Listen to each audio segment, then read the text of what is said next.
Imagine a time before time, when the universe was still an immaculate and perfect creation, ruled by a single absolute authority. At the pinnacle of this celestial structure existed a being of indescribable beauty, an angel of light, the bearer of the dawn, his name Lucifer. But how did this exalted being become the greatest symbol of rebellion? How was the morning star cast into darkness? The story you are about to hear is not just a tale of betrayal. It is an event that forever changed the balance between the divine and the profane. In sacred and apocryphal writings, Lucifer is described as one of the first and most powerful angels created by God. His beauty was unparalleled, his wisdom profound. He possessed a radiance that distinguished him among the other angels, and his role was to serve as the guardian of the divine throne. Some texts claim that he had direct access to God's designs, a privilege reserved only for the highest among the celestials. However, this privileged position carried a dangerous consequence. Lucifer began to see himself not as a servant, but as an equal. The admiration he received from other angels fueled a hidden desire, a thought that at first was just a whisper in his mind. Why should I bow? But this doubt soon turned into conviction. If he was the most radiant of creations, if his intelligence surpassed that of any other being, then should he not also reign? Should he not decide the fate of creation? The Bible in Isaiah 14:12-15 suggests this ambition when describing his fall. How you have fallen from heaven, O morning star, son of the dawn. You have been cast down to the earth, you who once laid low the nations. You said in your heart, I will ascend to the heavens.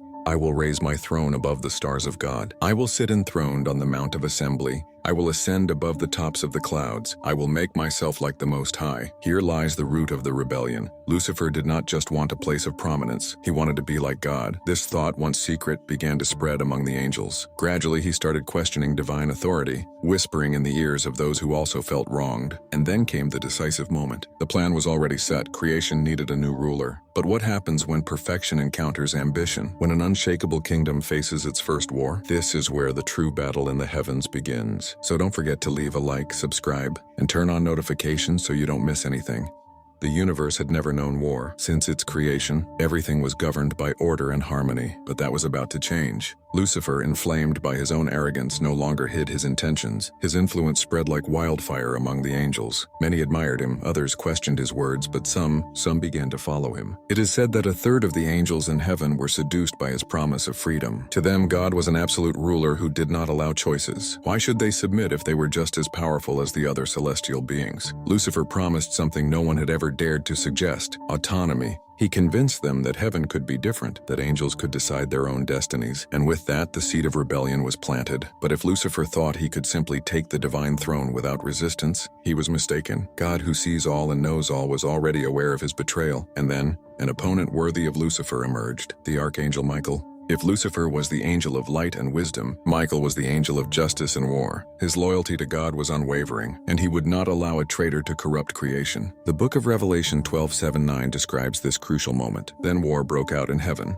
Michael and his angels fought against the dragon, and the dragon and his angels fought back. But they were not strong enough, and they lost their place in heaven. The great dragon was hurled down, that ancient serpent called the devil, or Satan, who leads the whole world astray. He was hurled to the earth and his angels with him. The war in heaven was not symbolic. It was a true cosmic conflict. The celestial forces were divided. On one side, Michael and the angels loyal to God. On the other, Lucifer and his followers. The battle was intense. It is said that the heavens trembled with the impact of flaming swords, that the cries of the fallen angels echoed for eternity. Lucifer, despite his power, could not overcome Michael. The divine army was relentless, and one by one the rebellious angels were defeated. Then came the final moment. Lucifer, now unrecognizable, was no longer the bearer of light but the prince of darkness. His celestial beauty had been deformed by wrath and pride. Michael, with a decisive blow, cast him away, and so heaven was purified. But Lucifer's story was far from over. Because his fall was not into oblivion, Lucifer did not fall alone. Along with him, the army of rebellious angels was cast out of heaven, hurled into the depths. But what lay below? Where did they go? The answer is terrifying. Christian tradition suggests that God, in his justice, did not destroy the fallen angels, but condemned them to a new domain, a place of suffering and desolation, created to be their eternal prison. This place became known as Sheol, Gehenna, Hades, but its most feared name is Hell. It is said that as they fell, Lucifer and his followers plummeted like burning stars through the void until they finally met their ultimate fate. The earth opened up, and from its depths emerged a realm of shadows and eternal fire. Lucifer's transformation was complete. He was no longer the glorious angel who once served the Creator. His celestial name, which meant bearer of light lost its radiance. From that moment on, he was called Satan, the adversary, the accuser, the prince of darkness. And if in heaven he had dreamed of ruling, now he had an empire of his own. Hell became his domain, a kingdom of suffering where he would exert his influence over those who rejected divine light. His fallen angels, now called demons, became his servants. But one question remained. If God was all-powerful, why didn't he simply destroy Lucifer and his followers? This is one of the great controversies that has sparked centuries of theological debate. Some believe that God allowed the existence of evil to test humanity's faith. Others argue that Lucifer, even in his rebellion, still serves a divine purpose by being the tempter, the one who reveals the true nature of souls. And Lucifer accepted this role. He did not give up on his ambition. If he could not reign in heaven, he would find another way to challenge God. That was when he turned his attention to God's newest creation, humanity. The war in heaven was over, but Lucifer was not defeated. Cast out from the divine presence, he saw in God's creation a new opportunity to continue his rebellion. If he could not rule the heavens, then he would corrupt those made in the Creator's image. His gaze turned to earth. God had created a paradise, a perfect place for humanity to thrive, the Garden of Eden. There, Adam and Eve lived in harmony, no pain, no suffering. But there was something Lucifer understood better than any other being: free will. If he had been capable of choosing his own rebellion, perhaps he could plant the same seed in humanity. And so came the crucial moment. In the book of Genesis, Lucifer takes the form of a serpent and approaches Eve. His words are not a threat, not a direct attack.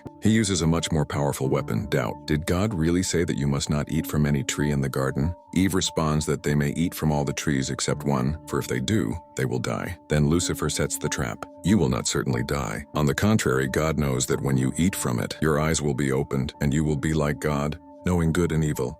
This is the same thought that led to his downfall, the idea of becoming like God. Eve, seduced by the promise of knowledge and power, eats the fruit. She then offers it to Adam. And so, for the first time, humanity experiences disobedience. The result was devastating. The fall of man brought pain, death, and separation from the divine presence. What was once a perfect paradise became a world marked by sin. But for Lucifer, this was a victory. He had succeeded in corrupting God's most precious creation, and his influence would not stop there. Through the centuries, he became humanity's greatest adversary. In Scripture, he is described as the prince of this world, the deceiver, the accuser, the one who seeks to destroy. But does Lucifer truly have this power? Is he merely a symbol of evil or a real entity? Since the fall of humanity, the figure of Lucifer has evolved, becoming one of the most controversial symbols in history. He ceased to be just a fallen angel and transformed into God's adversary, humanity's tempter, the prince of darkness. But is Lucifer merely an abstract concept of evil, or is his presence real and active in the world? Throughout the centuries, different civilizations have given him various names and meanings. In Christianity, he became Satan, the enemy of God and the faithful. In Islam, he is known as Iblis, the jinn who refused to bow before Adam. In other cultures, his figure merges with chaotic deities and spirits, always linked to the idea of rebellion and defiance against divine order. What intrigues many scholars is how Lucifer's image has transformed over time. In the Old Testament, he appears only a few times and always subtly, as a being who questions and challenges. But in the New Testament, he becomes the leader of the forces of evil, the one who seeks to lead the faithful astray from the path of salvation. The Middle Ages was the period when Lucifer became an icon of terror. The church portrayed him as a horrific creature with horns, claws, and an insatiable hunger for human souls. Accounts of demonic possessions, exorcisms,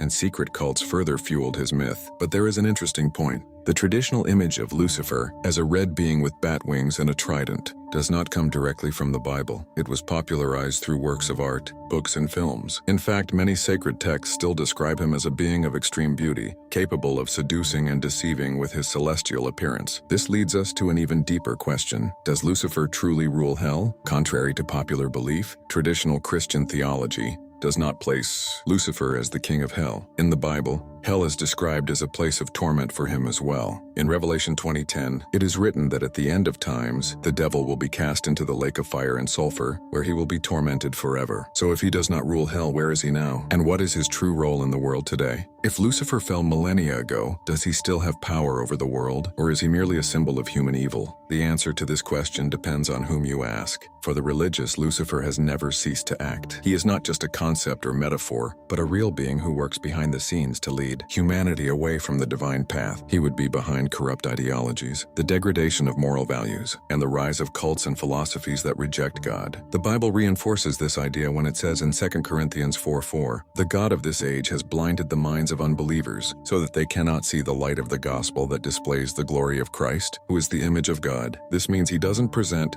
himself obviously, but rather through seductive ideas, promoting selfishness, materialism, and disbelief. But what if we look at it from another perspective? In modern times, many have come to see Lucifer as an archetype rather than a literal being. He represents freedom of thought, rebellion against religious dogma, and the pursuit of forbidden knowledge. Movements like Luciferianism emerged precisely from this interpretation, where Lucifer is not viewed as the Christian devil but as a symbol of enlightenment and questioning. This brings us to an even more controversial point. Is there worship of Lucifer today? The answer is yes. There are cults and organizations that venerate Lucifer, albeit in different forms. Some see him as an entity worthy of devotion, while others use him as a symbol to challenge traditional religious order. But is all this merely an intellectual game, or is there something darker happening behind the scenes of the world? Conspiracy theories claim that global elites and secret societies follow a Luciferian cult, controlling governments, industries, and media to bring the world into chaos. While there is no concrete evidence, these theories spark heated debates, especially when associated with occult symbols in events, music, and movies. Whether real or symbolic, the fact is that Lucifer continues to be a powerful figure. He inspires fear, curiosity, and even admiration. But the biggest question still remains. If he truly influences humanity, what is his ultimate goal? If Lucifer still acts in the world, then what will his final destiny be? Will he win, or will he be defeated? The answer to this question lies in one of the most enigmatic passages of the Bible, the book of Revelation. In the book of Revelation, chapter 12, John has a vision of the end times where Lucifer, represented as a great red dragon, gathers his forces for the final battle against God. He and his fallen angels try once again to take control, but they are confronted by Michael and his heavenly legions. The result? Lucifer is defeated once again, but this time there is not just an expulsion. He will not be cast down to earth again, nor will he have a new kingdom to rule. According to Revelation 20:10, he will be cast into the lake of fire and brimstone, where he will be tormented forever, with no chance of redemption. This is a crucial difference from his first fall. If, the first time, Lucifer still had some influence over the world, in this second fall, he will be completely destroyed. But what does this mean? Many theological traditions interpret this passage as the ultimate victory of good over evil. Others suggest that the battle against Lucifer is not just a cosmic event, but something that happens every day, in the choice between following God's path or giving in to the temptations of the adversary. And there are those who question, will Lucifer really be destroyed? Or will this cycle repeat itself forever? This doubt raises one final controversial question.